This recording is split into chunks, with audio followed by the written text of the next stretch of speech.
आपको व्हाट्सएप से निकल के पढ़ना होगा चीज़ों को। व्हाट्सएप पे सारी चीज़ें मैनिपुलेटेड हैं। एक बगिया में हर प्रकार के फूल रहने चाहिए, तभी वो खूबसूरत रहती है। ए टू जेड में जो कहा तेजस्वी जी ने, उसमें महिला भी है, युवा भी है, बुजुर्ग भी है, अनुभवी भी है। पता चला कि 90% जनसंख्या इनकी है, 10% इनकी है। उसके आधार और अनुपात में आरक्षण को बढ़ाया। हमारी पार्टी इनको इतना मजबूर करेगी कि इनको 9वीं अनुसूची में भी डालना पड़ेगा, देश भर में जाति का जनगणना भी करानी पड़ेगी। हम कल सुन रहे थे आदरणीय प्रधानमंत्री जी का हरियाणा में भाषण कि मेरे रहते आरक्षण का। मध्य प्रदेश में आपकी सरकार है, ओबीसी को कितना आरक्षण है? वहाँ 14% मिलता है, उनको तो 27 भी नहीं मिलता। अगर वो आरक्षण के समर्थक हैं तो इसको 9वीं अनुसूची में डाल देते, क्या हर्ज था? तमिल ऐसा नहीं कि बिहार प्रथम राज्य है जिसका डालना था, तमिलनाडु का पहले से डला हुआ है। मुस्लिम की राजनीति पीछे बीते जब से तेजस्वी जी और आप लोगों का एक साथ चल रहा है, उसमें आरोप लगाया आप लोगों पर कि माइनॉरिटी का उतना ख्याल नहीं रखा गया। 2 लोकसभा सीटें लोग जहन में याद रखे हुए हैं कि 2 ही लोकसभा सीट तो मिला है। यादव को 18% था तो इतना दे दिया, और हम लोग 14% था तो इतना दे दिया, और हम 18% तो दूए। सबसे ज़्यादा एमएलए मुस्लिम कम्युनिटी से आरजेडी के, सबसे ज़्यादा टिकटें आरजेडी ने दी थी 2020 के चुनाव में भी।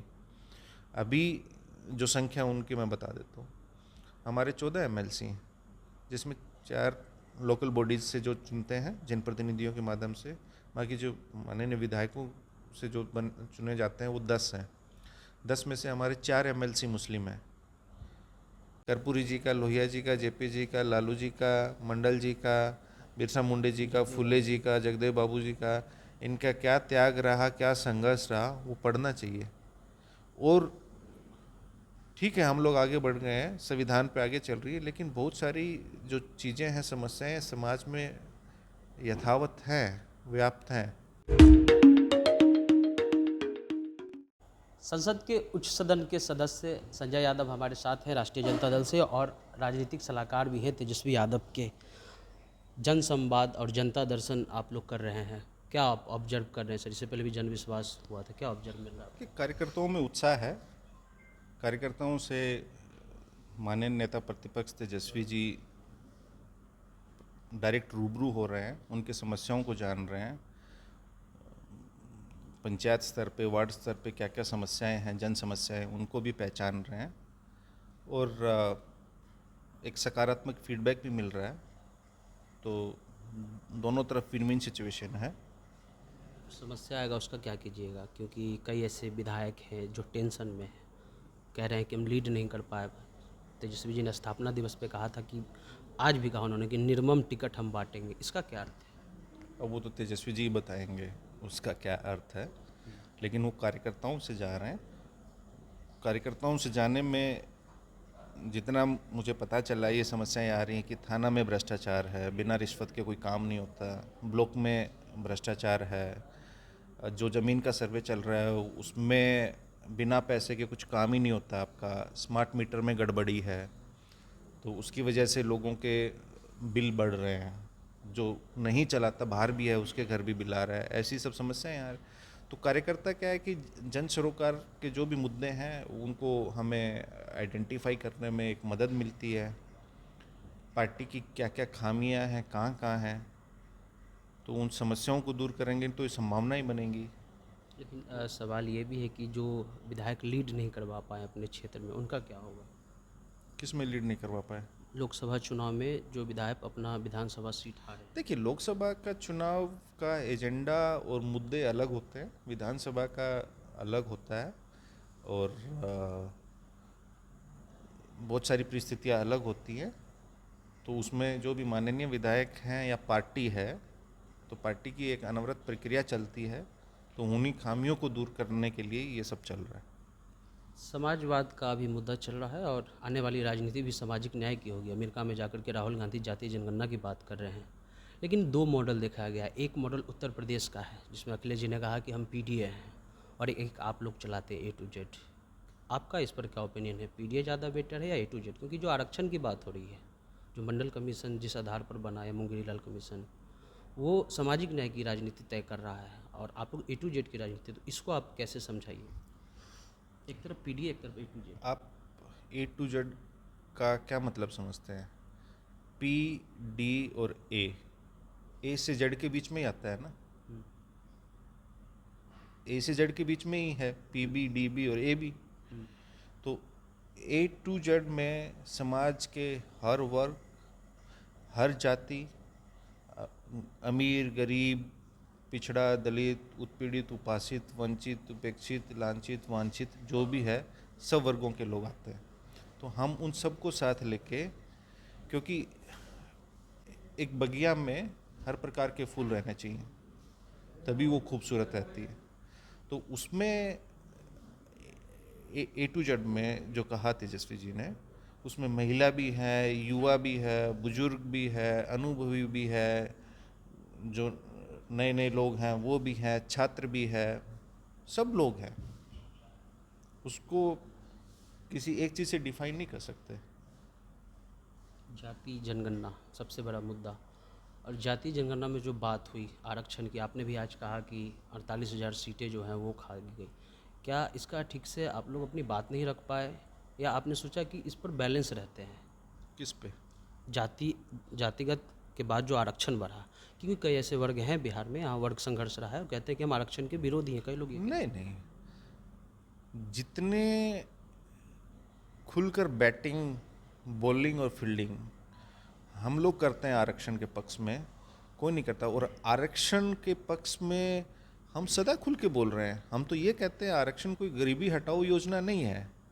ये जो सदियों से, बल्कि मैं कहूँगा युगों से जो लोग हाशिए पे हैं, समाज के पिछले पायदान पे खड़े हैं, अंतिम पंक्ति में भी अंतिम में जो खड़ा है उसको अग्रिम पंक्ति में लाने की का ये प्रयास है। तो आरक्षण कोई आर्थिक आधार पे, जब मैंने कहा ना कि गरीबी हटाओ योजना नहीं है, जो सामाजिक भेदभाव है, आज कोई IAS या IPS भी बन जाता है तो उसको भी अपनी जाति के आधार पर भेदभाव का और उत्पीड़न का सामना करना पड़ता है, ये यथार्थ है। और आरक्षण जो 65% की मैंने बात कही, तो ये NDA की सरकार 2005 से सत्ता में है। तो तब से लेके जब आदरणीय लालू जी और राबड़ी जी की भी सरकार थी, तभी आप देखिएगा कि आरक्षण बढ़ा, अति पिछड़ों का बढ़ा, घटा नहीं। अब चूंकि उस वक्त एक कोर्ट की सीमा थी कि आप 49-50 की सीलिंग से आप ज़्यादा नहीं जा सकते, लेकिन तमिलनाडु में 69% जो आरक्षण था वो बढ़ा के सरकार ने 9वीं अनुसूची में डाला संविधान की। क्योंकि उस अनुसूची में इसलिए डालते हैं कि कल को कोई कोर्ट कचहरी ना करे, फिर उस पर कोई अड़चन, कानूनी अड़चन पैदा नहीं होती। तो जब हमने यहाँ जाति आधारित जो गणना करवाई, उसकी फाइंडिंग्स के आधार पे पता चला कि 90% जनसंख्या इनकी है, 10% इनकी है। उसके आधार और अनुपात में आरक्षण को बढ़ाया। आरक्षण को बढ़ाने के बाद जब तेजस्वी जी कैबिनेट के हिस्सा थे, डिप्टी CM थे, उन्होंने केंद्र सरकार को, मुख्यमंत्री जी ने प्रस्ताव भेजा कि इनको 9वीं अनुसूची में डालो। तो केंद्र में किन की सरकार है? BJP की सरकार है। वो तो वैचारिक तौर पे इसके विरोधी हैं, दिखाने के लिए, जुबानी खर्च के लिए बोल देते हैं। अगर वो आरक्षण के समर्थक हैं तो इसको 9वीं अनुसूची में डाल देते, क्या हर्ज था? ऐसा नहीं कि बिहार प्रथम राज्य है जिसका डालना था, तमिलनाडु का पहले से डला हुआ है, तो वो क्यों नहीं डाला उन्होंने?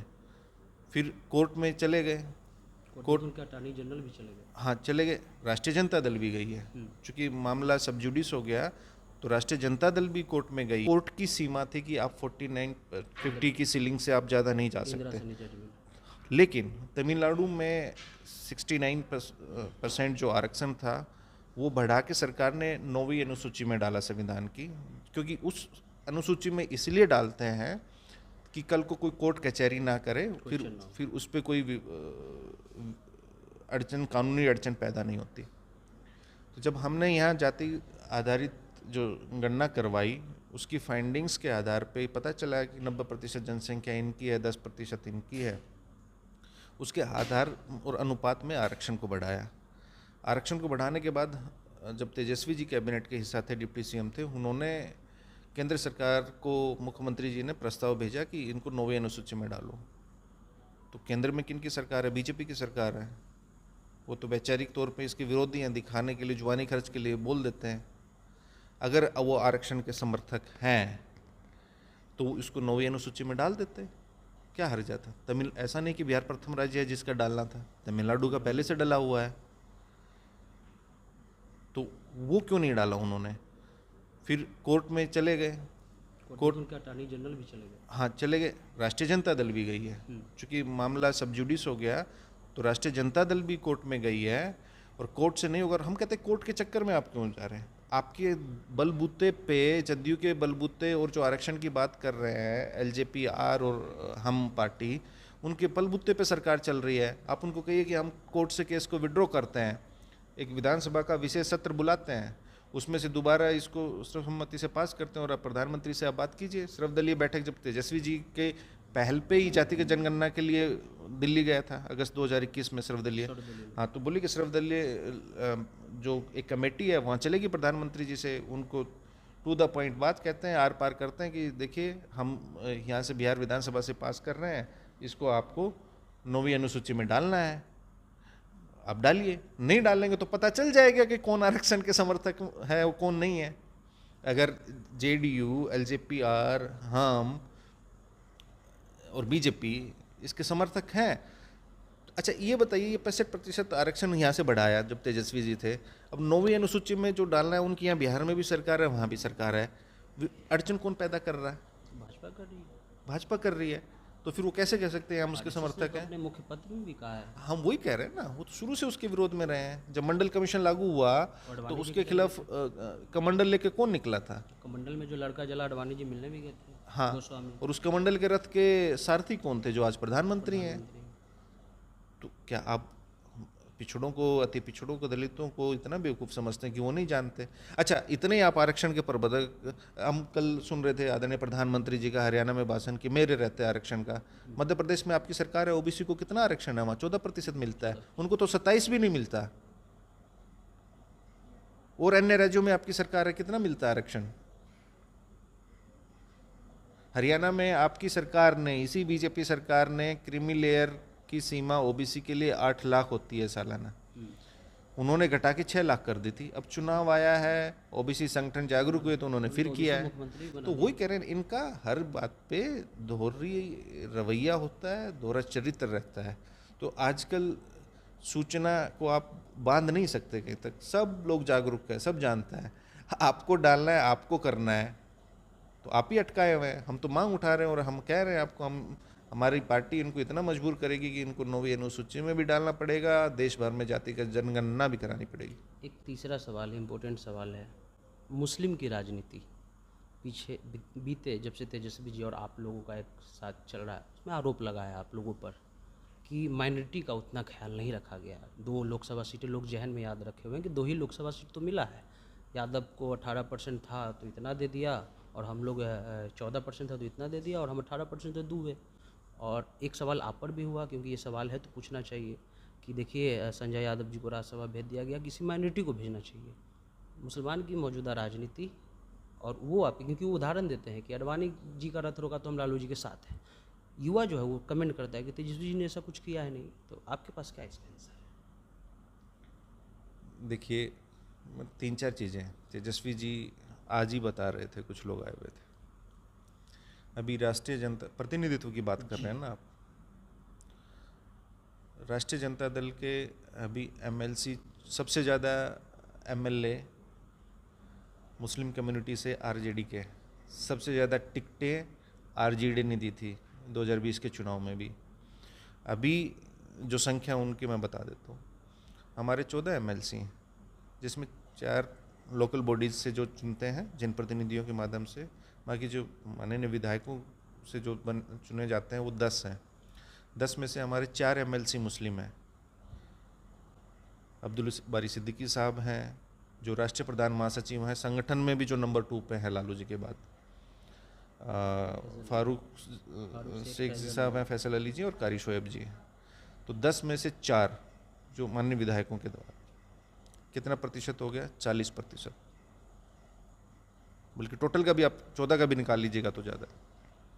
राज्यसभा की आपने बात की, इस अप्रैल 2024 तक हमारे 6 एमपी थे, जिसमें से 2 मुस्लिम एमपी थे, 6 में से 2 थे तो कितना प्रतिशत हुआ? 33%। अभी हम 5 हैं। 5 में एक मुस्लिम है, एक यादव है, एक वैश्य है, एक ब्राह्मण है, एक भूमिहार है। तो 5 में से एक का भी आप प्रतिशत निकाल लीजिए, 20% हो गया। तो जनसंख्या की जो ये बात कह रहे हैं, अभी आपको बता देते हैं हमारे संगठन में भी आरक्षण है सबके लिए। अभी जो हमारी 17 महीने की सरकार थी तो सबसे ज़्यादा मुस्लिम मंत्री 3 आरजेडी कोटे से थे, ठीक है। अभी 17 महीने में ही बोर्ड निगम में तेजस्वी 10 साल से नहीं हुआ था, तेजस्वी जी की पहल पे हुआ, बल्कि मानदेय भी नहीं मिलता था, सब में करवाया। 42 में से 28 मेंबर मुस्लिम कम्युनिटी के थे और मुस्लिम में भी हर कम्युनिटी के थे, प्रतिनिधित्व की बात कर रहा हूँ। 2019 के लोकसभा चुनाव में बात कर लेते हैं। राष्ट्रीय जनता दल 19 सीट पे लड़ी, 2 एलजेडी के कोटे में चली गई थी आदरणीय स्वर्गीय शरद यादव जी, तो वर्चुअली 17 सीट पे आरजेडी लड़ी। उस 17 में से 5 मुस्लिम को टिकट मिला। 17 सीट पे लड़ी आरजेडी, उसमें से 5 मिला, कितना परसेंटेज हो गया? अब लगा लीजिए आप, 30% के आसपास। तो उसमें मिला ना 17 में से 5। अब देखिए जो राजनीति होती है वो अब की बार व्यापक एक इंडिया गठबंधन बना। जिन सीटों पे आरजेडी लोकसभा चुनाव यहाँ लड़ती थी, 19 के चुनाव में बेगूसराय सीट सीपीआई को नहीं दी थी, तो लोग बोलते थे कि देखिए सीपीआई को नहीं दी आरजेडी ने, क्योंकि वहाँ आरजेडी के 5 एमएलए सिटिंग थे उस वक्त गठबंधन के। अब की बार वो सीपीआई को दे दी, चूंकि वहाँ से हमेशा आरजेडी मुस्लिम कैंडिडेट को चुनाव लड़ाती थी, डॉक्टर तनवीर हसन साहब। अब वो सीपीआई के खाते चली गई। सीपीआई एक मान लो सीट गई है तो उनके बेगूसराय गई है, एक सीट सीपीएम के में चली गई, 2 सीट इधर माले, 3 सीट माले के खाते में चली गई। एक तो बेगूसराय वहाँ कम हुआ। अब शिवहर की अब की बार राजनीतिक परिस्थिति अलग थी। शिवहर से 2 एमएलसी हमारे ऑलरेडी हैं, सैयद फैसल अली और फारूक साहब। अब उस वक्त जो पार्लियामेंट्री बोर्ड ने जो डिसीजन लिया, आदरणीय राष्ट्रीय अध्यक्ष जी को दिया, तो चूंकि उनको 50 साल का संसदीय जीवन का अनुभव है और लालू जी का मुसलमानों के जब हित और हिफाजत की बात आती है कभी टस से मस नहीं हुए। उन्होंने अनेक कुर्बानियाँ दी हैं गरीब के लिए, मुसलमान। उनका एक जज्बात का, उनका मोहब्बत का रिश्ता है, कोई सत्ता का रिश्ता नहीं है लालू जी का। आप उनके पुराने भाषण भी उठा के देखेंगे तो ये जो परिस्थिति थी।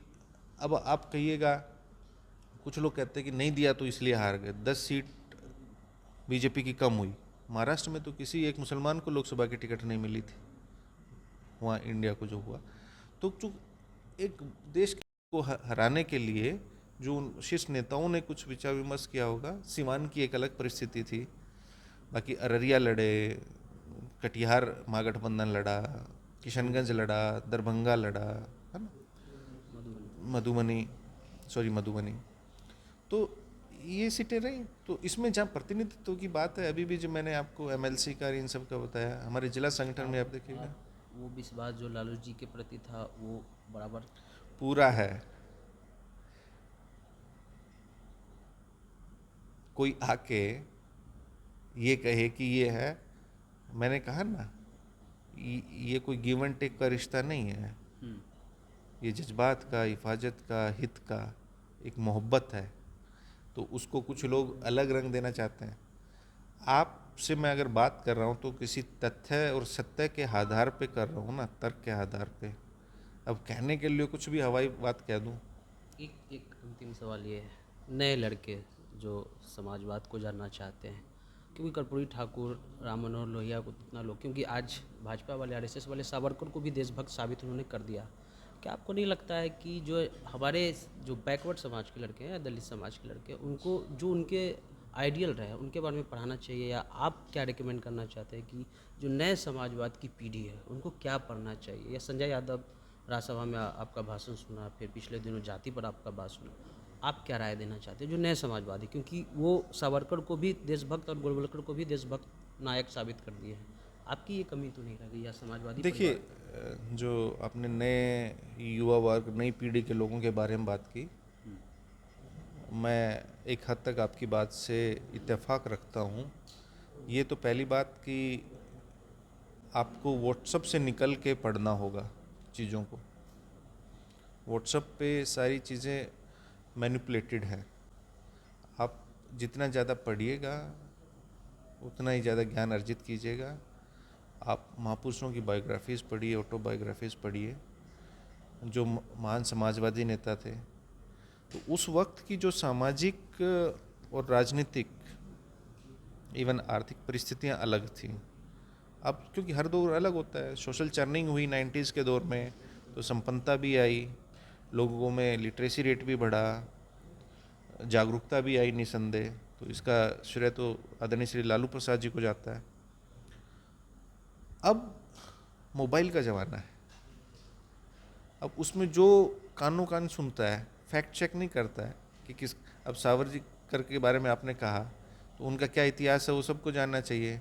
कर्पूरी जी का, लोहिया जी का, जेपी जी का, लालू जी का, मंडल जी का, बिरसा मुंडे जी का, फुले जी का, जगदेव बाबू जी का, इनका क्या त्याग रहा, क्या संघर्ष रहा, वो पढ़ना चाहिए। और ठीक है, हम लोग आगे बढ़ गए हैं, संविधान पे आगे चल रही है, लेकिन बहुत सारी जो चीज़ें हैं, समस्याएं समाज में यथावत हैं, व्याप्त हैं। हाँ, इतना ज़रूर हुआ है, जैसे तेजस्वी जी अब सामाजिक न्याय का दौर वो जो गया, अब आर्थिक न्याय की बात कर रहे हैं। अब आर्थिक न्याय कैसे सुनिश्चित कर रहे हैं कि भाई आपने 5 लाख नौकरियां दी, 5 लाख नौकरियों में हर वर्ग के युवाओं को नौकरी मिली। जो 65% आरक्षण की मैंने बात की, अब वो 65% आरक्षण लागू होगा तो 100 में से 65% आपका SC ST OBC EBC और आदिवासी वर्ग के लोगों को मिलेगा ना। जब उनको नौकरियां मिलेंगी, जागरूकता होगी, उनकी आने वाली पीढ़ियाँ वो अपने बच्चों को अच्छे स्कूल में एडमिशन कराएंगे, तो उसका थोड़ा डेफिनेशन चेंज हुआ, मॉड्यूल चेंज हुआ, मैं कहूँगा। कोई किताब आप रेकमेंड करना चाहते हैं कि पढ़नी चाहिए नए बच्चों को? आप लोहिया जी का पढ़िए ना सारा, उनके 9 वॉल्यूम हैं। आप कर्पूरी जी के बारे में पढ़िए, आप जेपी जी के बारे में पढ़िए, मधु लिमय जी के बारे में पढ़िए, मधु धनवती जी के बारे में पढ़िए। बहुत सारी किताबें हैं, सबको पढ़ना चाहिए। पढ़ने से ज्ञान। क्योंकि अति पिछड़ा को, जो अति पिछड़ा भी है, उनको शायद पता ही नहीं कि कर्पूरी ठाकुर ने क्या किया। कुशवाहा है, उनको पता नहीं कि जगदेव बाबू क्या ठीक थे। बात है। बीपी मंडल साहब के बारे में याद उनको पता नहीं। तो ये एक इसीलिए कह रहा हूँ ना, देखिए ये उनके अलावा मैं कहता हूँ कि हम सब की भी एक सामूहिक जिम्मेवारी है कि पहले लोग चौक चौराहे पे बैठते थे, बड़े बुजुर्ग की बात मानते थे। अब वो तो कल्चर ख़त्म होता जा रहा है। उसके अलावा राजनीतिक दल हो या सामाजिक संगठन हो, उन सबको भी प्रशिक्षण कैंप लगा के युवाओं को बात बतानी चाहिए। मुझे कई दफ़ा इस बात का दुख होता है कि हम अपने लोगों तक सच भी नहीं पहुंचा पा रहे, और वो अब दूसरे लोग अब झूठ को सच बना के परोस दे रहे हैं उसको। वो उनके झूठ को हमारे लोग खरीद ले रहे हैं। वो बता लेकिन रहे कि लेकिन सावरकर हाँ, उड़ते थे लेकिन थी से। हमारा जो सच है उसको भी हम नहीं बता पा रहे। तो उसके लिए जैसे मैंने कहा, ये सामूहिक जिम्मेवारी, खाली आप उसको राजनीतिक चश्मे से मत देखिए, उसको आप सामाजिक दृष्टिकोण से भी देखिए। क्योंकि जब तक समाज में असमानता रहेगी, गैर बराबरी रहेगी, किसी का भला नहीं होगा। एक अंतिम सवाल पूछ लेते हैं, प्रशांत किशोर के बारे में आप क्या सोचते हैं? क्योंकि उनकी जो भाषा है कि 9वीं पास 9वीं फेल, उनकी भाषा है कि, क्योंकि संविधान में लिखा गया कि कोई एडुकेशन क्वालिफिकेशन नहीं चाहिए चुनाव लड़ने के लिए।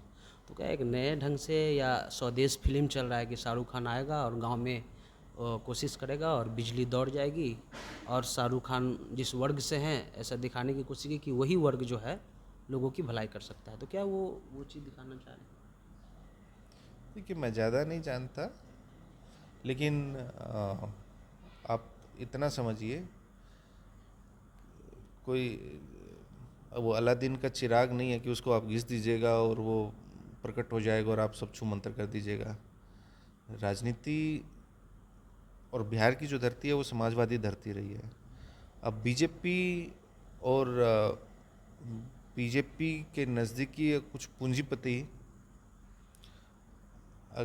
किसी को भेज देते हैं कि चलो एक एक्सपेरिमेंट करते हैं, जैसे टेस्ट ट्यूब बेबी होता है ना, तो टेस्ट ट्यूब पॉलिटिशियंस बना रही है आजकल बीजेपी और उनके जो पूंजीपति मित्र हैं।